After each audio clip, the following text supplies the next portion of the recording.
Let's talk about the difference between a struggling reader and a student who truly has dyslexia. I get this question a lot. How can you tell if my child is just a little behind or if they truly have a learning disability such as dyslexia? It can be confusing because on the surface, kids in these two groups can look very similar. Both struggling readers and kids with dyslexia are not doing well with reading, and they're having trouble reading, writing, and spelling. So, how can you tell the difference? Right? The primary way, and one of the biggest things that we test for when we're trying to figure this out, is to look at the student's phonological processing. Phonological processing is a fancy way of saying how the student processes the individual sounds and words. Let me give you an example. A typical first grader, if they hear a word such as jump, without really having to think about it in the back of their mind, they can process those sounds. J, mm.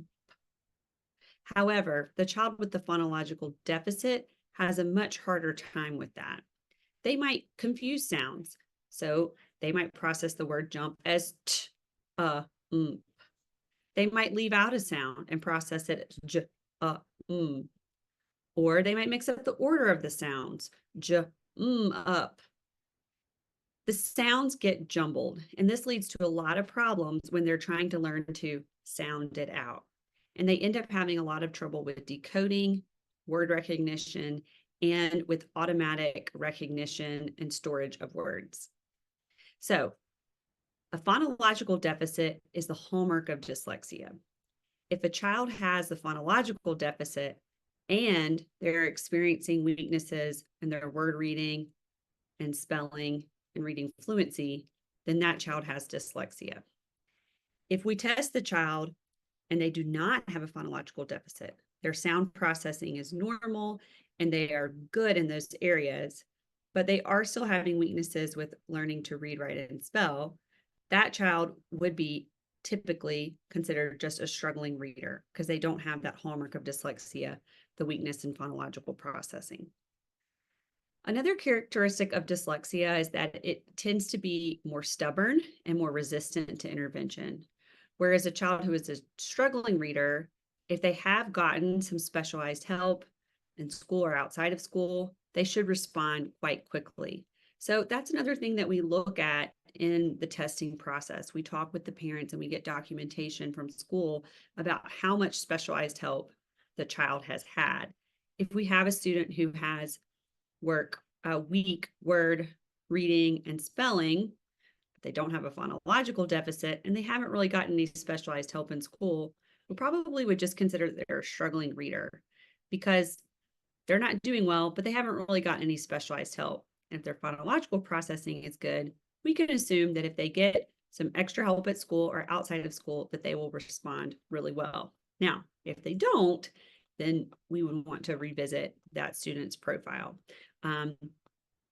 because that could be a sign, if they are intervention resistant, that they would more fit a dyslexia profile.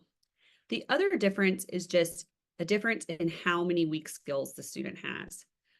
Your typical student with dyslexia is going to have weak word reading, weak decoding, weak fluency, meaning how quickly and accurately they read connected text, and weak spelling.